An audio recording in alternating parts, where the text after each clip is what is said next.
और देश विदेश से आए हुए पैराग्लाइडर्स, मैं सबसे पहले तो अनुराग शर्मा जी को बहुत बहुत शुभकामनाएं देता हूं कि बीड का नाम आपने देश में ही नहीं पूरे विदेश में रोशन किया है। मैं एक बार पहले भी आया हूं, लेकिन आज जब मैं देख रहा था इस साइट को तो महसूस कर रहा था जैसे कि हमारी कोरियन मेहमान ने कहा कि one of the best site है, इसमें कोई दो राय नहीं है। जब से हमारी सरकार को बने हुए अभी 100 दिन हुए हैं और उन 100 दिनों में हमने हिमाचल प्रदेश को आत्मनिर्भर बनाने के लिए कदम बढ़ाए हैं। मेरा बजट आपने देखा होगा, वो 40 साल बाद एक ऐसी व्यवस्था वाला बजट आया है जो आने वाले जो युवा पीढ़ी है, जो हिमाचल की जनता है, उस बजट के द्वारा एक दिशा तय की गई है। मेरा मकसद आप लोगों की सेवा करना है और इसी बजट के माध्यम से हमारी जो उसकी रूपरेखा और स्वरूप तैयार हुआ है, वो दो चीजों को देखकर हम आगे बढ़े हैं। हिमाचल प्रदेश में 95% लोग गांव में निवास करते हैं और जो हमारे गांव हैं वहाँ शहरों जैसी सुविधा है। ग्रामीण अर्थव्यवस्था कैसे मजबूत हो, गांव के आम आदमी के हाथ में पैसा कैसे पहुंचे, गांव का आम आदमी कैसे समर्थ हो, उसकी झलक हमारे बजट में आपको नजर आएगी। हमने पाया है कि जब तक ग्रामीण अर्थव्यवस्था मजबूत नहीं होगी तब तक हम आगे नहीं बढ़ सकते। और ग्रामीण अर्थव्यवस्था को मजबूत करने के पहले भाग को हमने इस बजट में दर्शाने की कोशिश की है। उसमें सामाजिक दृष्टिकोण हमने सबसे पहले रखा। सामाजिक दृष्टिकोण का मकसद हमारा उन लोगों से है जो समाज के वंचित लोग हैं। हमने युवा पीढ़ी को कि वो कैसे आगे आए, वो अच्छी पढ़ाई करना चाहती है, गांव के स्कूल से जब पढ़कर कोई बेटा या बेटी उच्च शिक्षा ग्रहण करना चाहते हैं, आर्थिक तंगी के कारण वो पढ़ नहीं सकते, उस दृष्टि से हमने इस बजट में कहा है कि जो भी युवा साथी +2 करने के बाद उच्च शिक्षा ग्रहण करना चाहता है, हिमाचल प्रदेश सरकार किसी भी संस्थान में जाए, ITI करे, IIT में जाए, एम्स में जाए, आपका नर्सिंग करे, पॉलिटेक्निकल करे, इंजीनियरिंग करे, 1% ब्याज के साथ उसको उच्च शिक्षा के लिए हम लोन उपलब्ध करवाएंगे। ऐसा क्यों किया है? ताकि किसी बच्चे के मन में ये भावना ना रहे कि मैं पढ़ना चाहता था और पैसे की कमी के कारण मैं पढ़ नहीं सका। ये इस बजट में ग्रामीण बच्चों के लिए एक हमने एक झलक दिखाई है। कई विधवाएं हैं जिनके पास ना घर है ना रहने की जगह हो। जब कोई बहन हमारी विधवा हो जाती है तो समाज की दृष्टि से देखे तो समाज भी उसे अच्छी दृष्टि से नहीं देखता।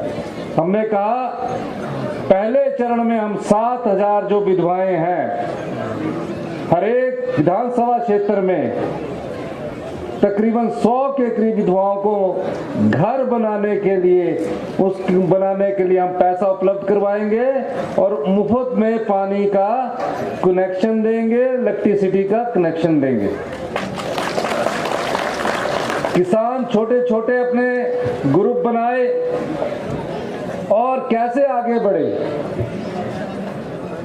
उस दृष्टि से हमने कहा हिमाचल में लोगों के पास जगह कम होती है और उस जगह को कैसे सदुपयोग किया जाए।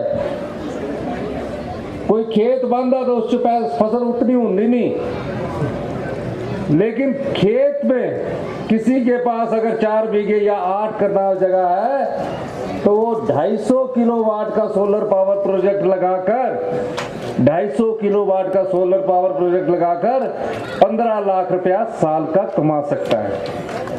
इसमें खर्चा कितना आएगा? इसमें खर्चा आएगा 1 करोड़ से 20 लाख तक। 1 करोड़ 20 लाख खर्चा कौन लगाएगा? हिमाचल का युवा तो घबराता है, वो सोचेगा मैंने कर्जा क्यों लेना है, जो चल रहा है वही चले। लेकिन आज की परिस्थितियों में आपको इन कार्यों में आना पड़ेगा। जब आप 1 करोड़ 20 लाख रुपया लेंगे, उसका 40% यानी कि 40% का मतलब होगा 50 लाख रुपया सरकार आपको देगी। और जब आपको सरकार देगी तो जो लोन की सोवरन गारंटी है वो भी सरकार उपलब्ध करवाएगी। फायदा क्या होगा आपको? आपको फायदा यह होगा कि 4 साल में, जिस तरह एक टैक्सी वाला अपनी टैक्सी लेता है, लोन उठाकर 4 साल में टैक्सी में फ्री हो जाता है, तो वो उससे आप 4 साल में उस लोन को चुकाएंगे और 15 लाख रुपया 5वें साल आपके घर में हर महीने 1 लाख रुपया आएगा।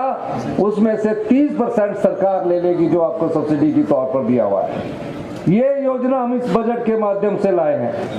अब ऐसी सुंदर जगह भीड़ में अगर प्रदूषण बढ़ता जाएगा, डीजल की गाड़ियां बढ़ती जाएगी, तो यहाँ का तापमान भी बढ़ता जाएगा। जहां गर्मी 32 डिग्री तक होनी चाहिए, वो प्रदूषण के कारण 3 डिग्री का डिफरेंस और आ जाएगा और बढ़ जाएगा। हमने कहा है कि भीड़ में जितने भी टैक्सी वाले हैं, अगर आप इलेक्ट्रिकल गाड़ी लेते हैं और इलेक्ट्रिकल गाड़ी की कीमत अगर 15 लाख रुपया है, तो सरकार प्रत्येक परिवार का जो युवा बेरोजगार लड़का है उसको इलेक्ट्रिकल गाड़ी खरीदने का पहले तो लाइसेंस देगी। अगर वो 20 लाख की आती तो 10 लाख रुपया उसकी जेब से जाएगा, 10 लाख साल सरकार उपलब्ध करवाएगी। अभी 20 लाख की गाड़ी वो 12 लाख की है। आजकल डीजल की गाड़ियां भी, मैं तो ये मैक्सिमम लिमिट आपको बता रहा हूं, तो 12 लाख की जो गाड़ी खरीदेगा उसका 6 लाख कौन उपलब्ध करवाएगा? सरकार उपलब्ध करवाएगी। और जब सरकार उपलब्ध करवाएगी तो जो एक डीजल टैक्सी जो आज यहाँ चलाता है, वो अगर डीजल में 10,000 रुपया महीने का खर्च करता है, तो इलेक्ट्रिकल गाड़ी गए उतरे ही पैसे में 1,000 रुपया खर्च आएगा चार्जिंग का। मैं शिमला में इलेक्ट्रिकल गाड़ी में चल रहा हूं, कोई कमी नहीं है उसमें, आराम से चलती है, 8 साल की वारंटी मिलती है, चढ़ाई में फट से चढ़ती है। इसलिए जो लोग टैक्सी लेकर आए हैं, टैक्सी ली है, वो इलेक्ट्रिकल व्हीकल में जाइए, घर में ही चार्जिंग हो जाएगी, कोई चार्जिंग की ज्यादा जरूरत नहीं है। और आपकी आय एक इलेक्ट्रिकल टैक्सी खरीदने से आपकी आय 50% से 100% तक बढ़ जाएगी। यानी कि एक महीने में अगर वो डीजल से 25,000 रुपये कमाता है, 10,000 रुपये का तेल खर्च करता है, तो सिर्फ 15,000 रुपये की आय होगी, उससे सीधे 50,000 रुपये की उसकी आय होगी। यही हम उनसे सरकारी गाड़ियों में भी लगाएंगे।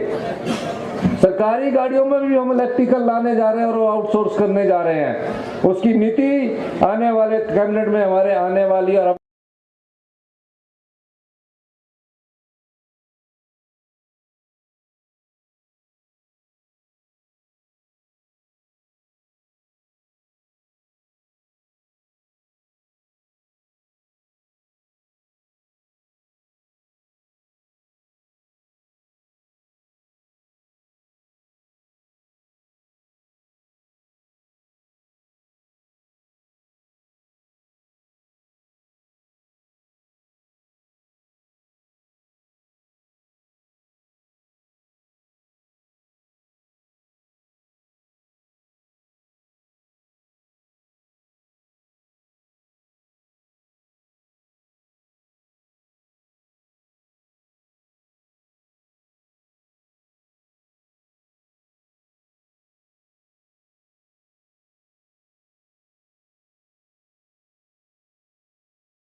अपने दिमाग में बिठा लिया है। मैं चर्चा करूंगा और आपके पास एक कंक्रीट प्रपोजल इस भीड़ में कैसे आगे बढ़ा जाए उस दृष्टि से मैं देखूंगा।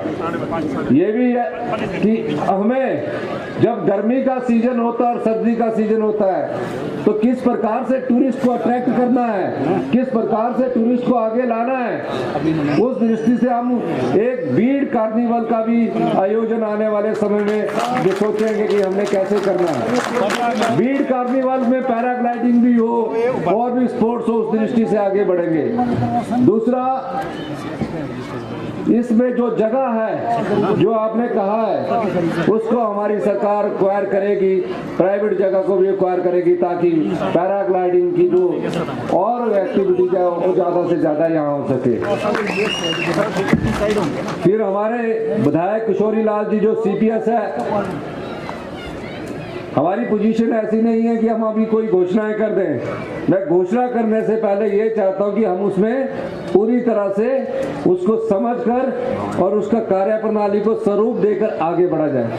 लेकिन एक घोषणा इन्होंने मुझे बार बार कही है कि भीड़ में पुलिस चौकी की जगह पुलिस थाना दे दिया जाए। तो मैं पुलिस थाना देने में कोई ज़्यादा हमारे को खर्चा लगता नहीं है, तो भीड़ में पुलिस थाने देने के लिए मैं घोषणा करता हूं कि इस चौकी का अपग्रेड कर दिया जाएगा। दूसरा ITI की बात हमारे किशोरी लाल जी ने कही है और एक हॉस्पिटल की बात कही है। मेडिकल में हमारे रिफॉर्म्स चल रहे हैं। आपने बजट में देखा होगा कि एक विधानसभा क्षेत्र में एक आदर्श हॉस्पिटल बनाने की हमने बात की है। मैं माननीय किशोरी लाल जी से चर्चा करूंगा क्योंकि ये एक हॉस्पिटल ही हम एक विधानसभा क्षेत्र में बनाना चाहते हैं। बाकी आपका जो बड़ा हॉस्पिटल है जो टांडा है, इसको बहुत ज़्यादा अपग्रेड कर रहे हैं हम। अभी इसमें हम इसी 6 महीने के अंदर रोबोटिक सर्जरी हम शुरू कर देंगे। लेटेस्ट वर्ल्ड क्लास टेक्नोलॉजी के लिए हमने मेडिकल कंसल्टेंट अपॉइंट कर लिया है। अभी इसमें रिफॉर्म्स है, जल्दी हम जो आपके हॉस्पिटल है उसकी रूपरेखा तैयार करके अधिकारी आकर करेंगे और क्या दिया जा सकता है जो आपको एक समय फर्स्ट एड के रूम में सब कुछ मिल जाए। उस दृष्टि से इस हॉस्पिटल की चर्चा करने के बाद अगले बजट तक आपको इसमें पैसा उपलब्ध करवा दिया जाएगा। और जो ITI की बात है, आप जगह ढूंढिए। और ITI की बात कही है और पॉलिटेक्निकल की बात है। अगर आप जगह ढूंढेंगे तो हम नए कोर्सेज के साथ शुरू करना चाहते हैं। नए कोर्सेज में data science, artificial intelligence, machine learning, ये सब चीजें आ रही है जिससे आपको नौकरी मिलेगी। और हम पालमपुर और इस क्षेत्र को IT हब के रूप में भी विकसित करने के बारे में विचार कर रहे हैं। कहाँ तक सफल होते हैं वो आने वाले भविष्य के गर्भ में छिपा हुआ है। लेकिन पॉलिटेक्निकल और ITI के लिए जगह होगी, वो इस सेशन में तो नहीं कर सकते, लेकिन अगले सेशन में जरूर इसमें आपके लिए पैसे का उपलब्ध करवा दिया जाएगा और अगले सेशन से उसको शुरू कर दिया जाएगा। जो बसेस की बात की है वो तो मैं आपको उपलब्ध करवा दूंगा, वो बोलने की जरूरत ही नहीं है। 4-5 जो चीजें आपने रखी है उस दृष्टि से हम आगे बढ़ेंगे। लेकिन पहले ये ना हो कि मैंने अपग्रेड कर दिया और डॉक्टर ही ना हो, टेक्नोलॉजी ना हो। तो ऐसी चीज करने के हमने नहीं सोचते हैं, क्योंकि हम नहीं चाहते कि चुनावों से पहले 920 इंस्टीट्यूशन भारतीय जनता पार्टी ने खोल दी, ना डॉक्टर थे ना इंजीनियर थे। हम उसमें पहले डॉक्टर का स्टाफ भरेंगे, पूरे कॉलेज को, इनके बैजनाथ कॉलेज को अच्छा स्वरूप देंगे और जो लेटेस्ट टेक्नोलॉजी है उससे अपग्रेड करेंगे। लेकिन उसके लिए आपको समय मिलेगा, 1 साल तो देना पड़ेगा हमको। इन्हीं शब्दों के साथ टूरिज्म की दृष्टि से हम कैसे आगे बढ़े, भीड़ में भी हम टूरिज्म की दृष्टि से अवलोकन कर आगे बढ़ेंगे। आपने मेरी बात और भीड़ क्या